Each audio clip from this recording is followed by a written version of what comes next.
कुछ और नहीं, बस मैं इतना कहना चाहती हूँ, बेटा नहीं मैं बेटी बनकर जीना चाहती हूँ। नमस्कार, मैं रूपम सक्सेना बात करते हैं आज मिशन शक्ति की, जो कि बालिकाओं एवं महिलाओं की जागरूकता एवं सहभागिता के लिए मीना मंच के अंतर्गत 17 से 25 अक्टूबर तक चलाया जा रहा है नवरात्रि सीजन्स में। क्योंकि ये महिलाओं और बालिकाओं के ऊपर है, तो बालिका सुरक्षा की बात ज़रूर होगी। उत्तर प्रदेश शासन द्वारा प्रत्येक वर्ष जुलाई माह में बालिका सुरक्षा जागरूकता अभियान चलाया जाता है, हम सभी को पता है, जिसका नाम है कवच अभियान। तो कवच में हम स्कूल्स में बैठक कराते हैं, महिलाओं को जागरूक करते हैं और साथ ही साथ उनको बताते हैं कि क्या क्या उनके लिए हेल्पलाइंस नंबर ज़रूरी है। बात करते हैं पॉक्सो एक्ट की। पॉक्सो यानी protection of child from sexual offence act, ये 2012 में आया था। इसमें बच्चों के अधिकारों की बात की गई है और बताया गया है कि बच्चों के साथ घटनाएं न केवल ग्रामीण परिवेश में बल्कि जो एजुकेटेड फैमिलीज हैं, जिसका एक उदाहरण मैं देना चाहूँगी आरुषि केस। तो आरुषि केस में भी देखा गया था कि फैमिली वेल एजुकेटेड थी, फिर भी वहाँ से केस निकल कर आया। तो किसी की मानसिकता के बारे में कुछ कहा नहीं जा सकता है। ऐसे में बच्चों को गुड टच, बैड टच ये ज़रूर पता होना चाहिए। उन्हें पता होना चाहिए कि किससे वो अपनी बात कह सकते हैं, अपनी टीचर से, अपनी मम्मी से। तो बच्चों को थोड़ा सा अवेयर करना बहुत ज़रूरी है। आगे बात करते हैं मीना मंच की। मीना मंच हमारे स्कूलों में और कस्तूरबा गांधी बालिका विद्यालयों में चलाया जाता है। इसके अलावा एक और प्रोग्राम है आरोही करके। तो इसमें एक पावर एंजल होती है, स्कूल की एक एक्टिव टीचर सुगमकर्ता होती है और साथ में मीना मंच की सदस्य होती हैं। ये सभी मिलकर बालिकाओं की सफाई, सुरक्षा और पढ़ाई पर बहुत सारे प्रत्येक शनिवार को गतिविधियां की जाती हैं। सन 2015 में हमारे माननीय प्रधानमंत्री जी द्वारा बेटी बचाओ बेटी पढ़ाओ योजना को लेकर आया गया था। इसके अंतर्गत बच्चों को जो लड़कियां हैं उनको सशक्तिकरण मिले, महिला सशक्तिकरण की भी बात की जाती है। इसमें कुछ लोकप्रिय योजनाएं भी आई हैं, जैसे लाडली, कन्या सुमंगला योजना। लाडली में लड़कियां बच्चियों के पोषण के लिए, उनके स्वास्थ्य के लिए आपको सहयोग मिलता है गवर्नमेंट की तरफ से।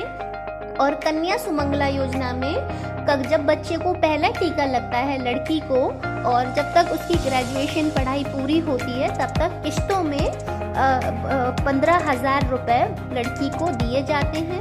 यहाँ पे कुछ थोड़ी बहुत शर्तें भी हैं कि अभिभावक जो हो उसके केवल 2 ही बच्चे हों, और कुछ कंडीशंस होती हैं जो कि देखी जाती हैं, ये आप सभी को पता होनी चाहिए।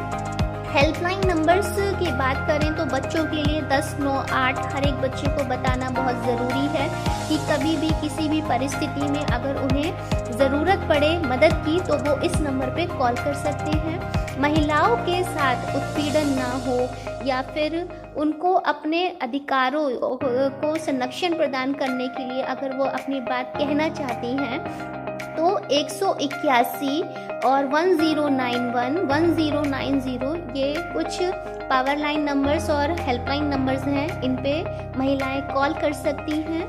इसके अलावा उत्तर प्रदेश की 112 112 पे कॉल करके पुलिस से सहायता ली जा सकती है तत्काल मदद के लिए, और 108 एम्बुलेंस हेल्प के लिए आती है। तो ये नंबर्स हम सभी को पता होने चाहिए। तो इतनी सारी योजनाएं, एक्ट और हेल्पलाइन नंबर्स जारी होने के बाद भी हम देखते हैं कि आज के समय में भी अपराध रुके नहीं हैं। सामाजिक कुरीतियों की बात करें तो अक्सर देखा जाता है कि दहेज, बाल विवाह, लैंगिक असमानता, भ्रूण हत्या, बाल श्रम, घरेलू हिंसा, बालात्कार जैसे कोई ना कोई घटनाएं हमारे सामने आती रहती हैं, कभी कहीं से कभी कहीं से। तो ऐसे में क्या और हम कर सकते हैं, इसके लिए हमारी तरफ से कुछ सुझाव हैं।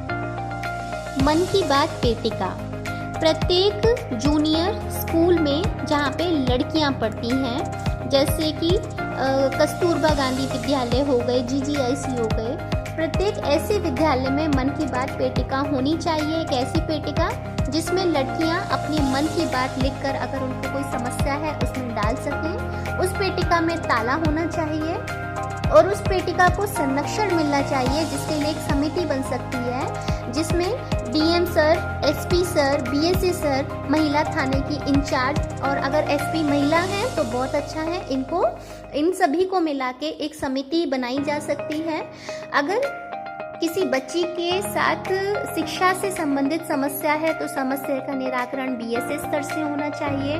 अगर किसी बच्ची के साथ सुरक्षा को लेकर कोई समस्या है तो इसके लिए उनको SP सर से या DM स्तर से उनको उनकी समस्या का निराकरण मिलना चाहिए, और समय समय पे महिला थाने की इंचार्ज द्वारा उनको कुछ सुझाव भी मिलने चाहिए। तो मन की बात पेटिका ज़रूर हो तो बहुत अच्छा है। अगला सुझाव है ताकि सपने सच हो मेरे।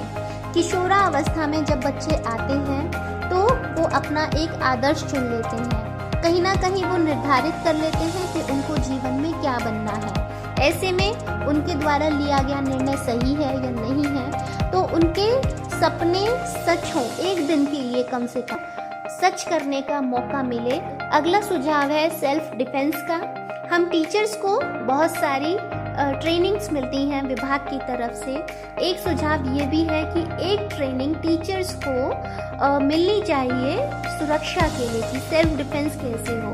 तो ऐसे में क्या होगा कि जो टीचर्स अगर जान जाएंगी सेल्फ डिफेंस करना, तो वो अपने स्कूल की जितनी भी लड़कियां हैं उनको भी सेल्फ डिफेंस सिखा सकती हैं। और इसके अलावा साल में 1 महीने के लिए या कम से कम 15 दिन के लिए इस जो ग्राम समिति स्तर पे ये डिफेंस की ट्रेनिंग हो तो बहुत अच्छा है, जिसमें ना केवल स्कूल की लड़कियां बल्कि स्थानीय परिवेश में जो गांव की बच्चियां होती हैं वो भी आकर डिफेंस की ट्रेनिंग ले सकती हैं।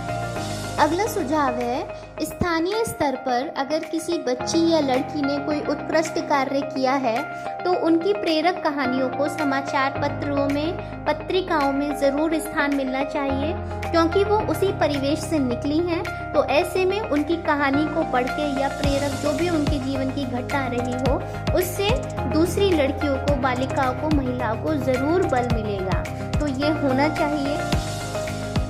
बात करते हैं शिक्षा के साथ जीविकोपार्जन कौशल, ये भी आने चाहिए लड़कियों को। एक लड़की का आत्मनिर्भर होना बहुत ज़रूरी है। उसके जीवन में कौन सी परिस्थिति कब उसके सामने आकर खड़ी हो जाए, तो ऐसे में लड़की को जीविकोपार्जन के कुछ कौशल आने चाहिए, जैसे पेंटिंग, डांसिंग, उसको अभिनय में रुचि है तो एक्टिंग आनी चाहिए, सिलाई, कढ़ाई, बुनाई। तो ऐसी चीज़ें अनिवार्य रूप से लड़कियों को ज़रूर सिखाई जानी चाहिए।